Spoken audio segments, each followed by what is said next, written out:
जम्मूमधली प्रसिद्ध नदी चिनाब नदी. तर या नदीमध्ये आम्ही ना बाप्पांचं विसर्जन केलं आहे. तर आम्ही 9व्या दिवशी विसर्जन केलं होतं. तर हा 8व्या दिवसाचा व्हिडिओ आहे. 8व्या दिवशी या नदीला खूप असा मोठा पूर आलेला होता आणि आम्ही 9व्या दिवशी याच्यामध्ये विसर्जन केलं होतं गणपती बाप्पांचं. तर 9व्या दिवशी थोडं पाणी कमी झालेलं आहे. तर तुम्हाला ते पुढे पाहायलाच मिळणार आहे केवढं पाणी कमी झालं होतं. तर हाय हॅलो नमस्कार, मी तेजश्री स्वागत करते तुमचं माझ्या न्यू ब्लॉगमध्ये. तर कशा आहेत सगळे, अपेक्षा करते सगळेजण मजेत असतील आणि आनंदात असतील. तर आज ना गणपती बाप्पांचं विसर्जन करायचं होतं, त्यामुळे मग मी इथं आता नैवेद्यासाठी बासुंदी बनवून घेणार आहे. बटाट्याची भाजी, परत पापड्या वगैरे आणि पकोडे वगैरे तळून घेणार आहे. तर थोडेफार मोदक पण मला बनवायचे आहेत, तर त्याचीच मी सकाळी इथं तयारी करून घेतलेली आहे. आणि सकाळची जी काही कामं होती ना ती आवरत मला आता बराच वेळ झालेला होता आणि मला बासुंदी बनवण्याचं काही टेन्शन नव्हतं. फक्त मसाला तयार करून घ्यायचा होता आणि तो बासुंदीमध्ये टाकायचा होता, कारण इंडक्शनवर कमी याच्यावर ठेवलं होतं. तर बासुंदी तिकडे होत होती आणि इकडे ना मी बटाटे पण उकडायला ठेवलेले होते. बटाटे उकडून झाले आहेत आणि मी ना थोडी म्हणजे माझ्याकडनं एक शिट्टी जास्त झाली होती बटाट्यांना, मग ते जास्त शिजले गेले आणि मग ते जर पाण्यामध्ये राहिले असते गरम पाण्यामध्ये तर त्याची कुकिंग प्रोसेस चालूच असते. त्यामुळे मग मी लवकर पाण्यातून काढून त्यामध्ये थंड पाणी टाकलं, म्हणजे त्यांचं जे टेम्परेचर आहे ते मेंटेन होईल. तर मी लगेचच मग त्याचे छिलके वगैरे काढून कट करून घेणार आहे. आणि मी ना पूर्ण स्वयंपाक काही दाखवला नाही, कारण व्हिडिओ खूप मोठा झाला असता. मला पुढे पुन्हा तुम्हाला गणपती बाप्पांचं विसर्जन आम्ही कशा पद्धतीने केलं ते देखील दाखवायचं आहे. तर बघा, मी पुऱ्या बनवण्यासाठी जी कणिक मळलेली होती ना त्यातच मी गणपती बाप्पांचे मोदक बनवून घेते. तर मी 11च मोदक बनवले, मी जास्त बनवले नाही, कारण मी 7व्या दिवशी 51 मोदक बनवून ज्यांना म्हणजे प्रसाद द्यायचा होता त्यांना देऊन दिलेला होता. मग आज फक्त घरापुरता बनवायचे होते, म्हणजे बाप्पांपुरताच, कारण स्वयंपाक देखील करायचा होता. आणि जर जास्त मोदक बनवत बसले असती तर मग वेळ खूप गेला असता. तर हे बघा, मी भाजी बनवून घेतली, बासुंदी देखील झालेली आहे आणि पहिले मोदक बनवून घेतले आणि आता मी पापड्या तळून घेते आणि त्यानंतर मग पकोडे तळून घेणार आणि गणपती बाप्पांना नैवेद्य देणार आहे. तर मी काय करते ना, पापड्या अशा लाटून ठेवत नाही. तेल गरम झालं की एक एक दोन दोन लाटून लगेचच तळत जाते. त्यामुळे काय होतं ना, पापड्यांची जी वरचा जो भाग असतो ना तो असं म्हणजे हवेमुळे कडक होत नाही आणि पापड्या खूप छान होतात आणि फुगतात पण खूप छान, आपण असं जर लगेचच लाटून जर तळून घेतल्या तर. आणि हे बघा, मी फक्त थोड्याच पापड्या तळून घेतल्या आहेत आता, कारण बाप्पांना नैवेद्य दाखवायचं आहे. त्यामुळे मग पकोडे वगैरे पण मी बनवून घेते. तर मी बटाट्याचे पकोडे बनवणार होती, पण बटाट्याची भाजी होती म्हणून म्हटलं बटाट्याचे नको. मग मी पत्ताकोबी होती, सॉरी माझ्याकडनं फुलकोबी बोललं गेलं, तर पत्ताकोबी होती. तर पत्ताकोबी मी छान अशी किसून घेतली बारीक आणि स्वच्छ पाण्याने धुवून घेतली आणि आता मी त्याचे पकोडे बनवून घेते आहे. आणि जास्त असं काही मी बनवलं नाही, डाळ भात वगैरे असं फक्त 2-3च आयटम बनवले. मग आपल्याकडे म्हणजे असं पुरणपोळी वगैरे पण बनवतात, पण मी काही इकडे बनवलं नाही. फक्त म्हणजे गोड म्हणून बासुंदी बनवली आणि बटाट्याची भाजी, पापड्या वगैरे असं बनवलेलं आहे.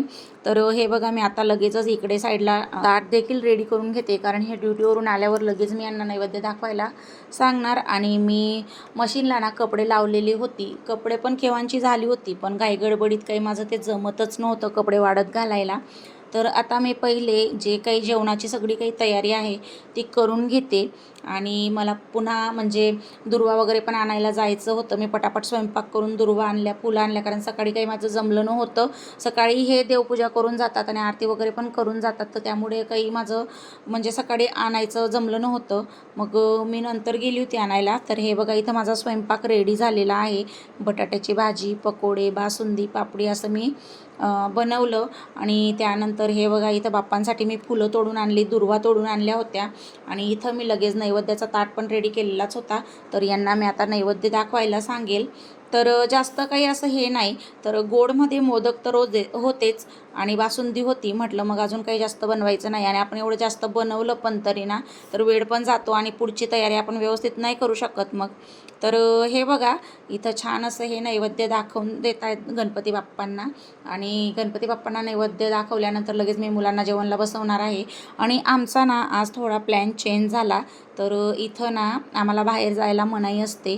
तर आम्हाला गणपती बाप्पांना विसर्जन करायला जाता येणार नव्हतं आणि मग आम्ही एक गाडी जात होती बाहेर, त्याच्यामध्ये आम्ही गणपती बाप्पा विसर्जनासाठी देणार होतो, पण ती गाडी जायचं कॅन्सल झालं आणि आमची इथं गणपती बाप्पांना उठवायची सगळी काही तयारी झाली होती. म्हणून मग फक्त आमच्याकडे अर्धा तास होता आणि यांना पुन्हा ड्युटीला देखील जायचं होतं, म्हणून अगदी पटापट आम्ही अर्धा तासात जाऊन विसर्जन करून आलो होतो गणपती बाप्पांना. तसं तर खूप लांब आहे इथून नदी, पण तरी पण आम्ही अगदी फास्ट गेलो, मुलांना घरीच टाकून गेलो होतो. तर हे बघा, मी कपडे टाकायचं विसरली होती, तर मी पहिले कपडे वाळत घातली, त्यानंतर मग आम्ही जेवण वगैरे केलं आणि आता आहे ना इथं यांना फोन आला होता जेवण वगैरे झाल्यानंतर की ती गाडी जात नाही, कॅन्सल झालं.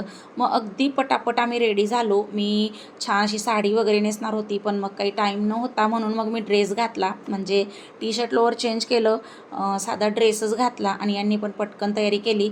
आता इथं आम्ही आरती करून घेतोय, तर इथं ना किशू बाहेर चालला गेला होता खेळायला, तर त्याला आवाज देत होतो, पण तो काही आलाच नाही आणि तो पुन्हा ना नंतर इतका रडला होता की मम्मी मला गणपती बाप्पांना बघायचं होतं शेवट आणि मला आरती पण करायची होती, तू का नाही मला बोलवलं.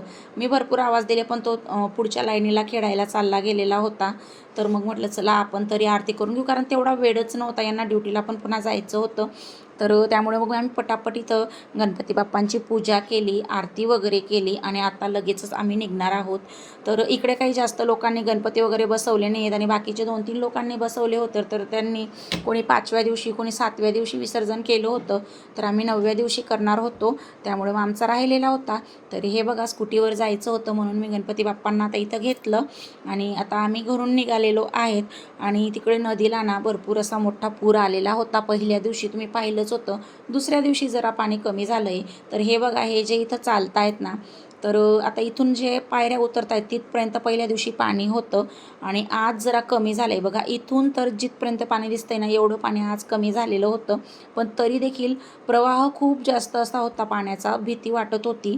तर हे बघा, हे तिकडे गेले आहेत गणपती बाप्पांना विसर्जन करण्यासाठी आणि हा जो शेवटचा क्षण असतो ना बाप्पांचा, खूप असं खराब वाटतं. अगदी म्हणजे आपल्या घरात एखादं बाळ असतं ना, त्याचा कसा आपल्याला लळा लागतो, तसं या बाप्पांचा आपल्याला लळा लागतो. आणि जेव्हा गणपती बाप्पांना पाण्यामध्ये यांनी विसर्जन केलं ना, तर तेव्हा खूप असं खराब वाटत होतं आणि या पाण्याच्या प्रवाहासोबत गणपती बाप्पा पण चालले असं आपल्याला, म्हणजे मला वाटत होतं. खूप खराब वाटतं, फील खूप असं म्हणजे इतकं हे वाटतं ना, जसं आपल्या घरातून एखादा सदस्य कमी झालेला आहे. तर हे बघा, ही जी माती आहे ना, काल पूर आलेला होता, तर त्याच्यात जी इकडे जमा झालेली आहे आणि लोक हे बघा वरती म्हणजे भीतीनं वरतीच उभे आहेत आणि तिथूनच व्हिडिओ वगैरे बनवत आहेत.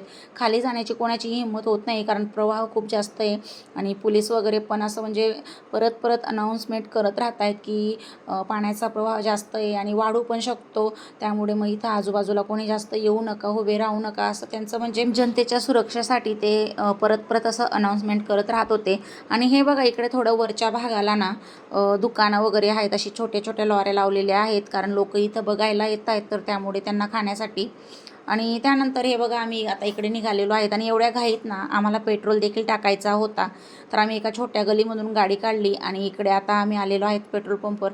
तर इथं पेट्रोल भरणार आणि लगेचच निघणार आहेत. इतक्या आम्ही म्हणजे फास्ट गेलो होतो ना घरी, कारण अगदी शेवटचे 10 मिनटं राहिलेले होते. आणि हे बघा, हे घरात आले अगदी 5 मिनटात त्यांनी कपडे वगैरे चेंज केले. त्यांना म्हणजे घरामध्ये कपड्यांना बटणं म्हणजे चेन वगैरे लावायची सुद्धा वेळ नव्हता आणि एवढ्या घाईत बघा, काही ना काही आपलं राहत असतं. यांची स्कूटीची चाबी घरात राहिली होती, पुन्हा ती घ्यायला आले, घेतली आणि पुन्हा आता ते जात आहेत ड्युटीला. अगदी म्हणजे फास्ट आम्ही हे केलं, पण बघा एवढ्याच म्हणजे कमी टायमामध्ये अगदी व्यवस्थित आमचं बाप्पांचं विसर्जन वगैरे झालं.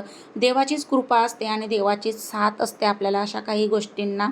तर हे बघा, बाप्पा गेल्यानंतर घर अगदी सुनं सुनं वाटतं आहे. मला आता ते आवरून घ्यायचं आहे. त्यानंतर हे बघा, दुपारी यांनी भाजीपाला आणलेला होता, तो काही सकाळच्या घाई गडबडीत माझा नीट झालाच नव्हता, मग मी ते आता आवरून घेणार. आणि हे बघा, संध्याकाळी इथं किशू रडायला लागला, मम्मी बाप्पा कुठे गेले, माझ्या बाप्पांना पाण्यात तू का टाकलं आणि तर रिटर्न घेऊन ये, असं तो म्हणत होता.